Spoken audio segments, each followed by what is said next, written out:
বিরক্ত করছি, বলে দিতে পারো তা আমায়? হয়তো আমার কোনো প্রয়োজন নেই, কেন লেগে থাকি একটা কোণায়?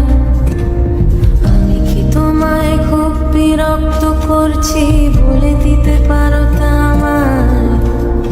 হয়তো আমার কোনো প্রয়োজন নেই, কেন লেগে থাকি একটা কোণায়? তুমি বলে দিতে পারো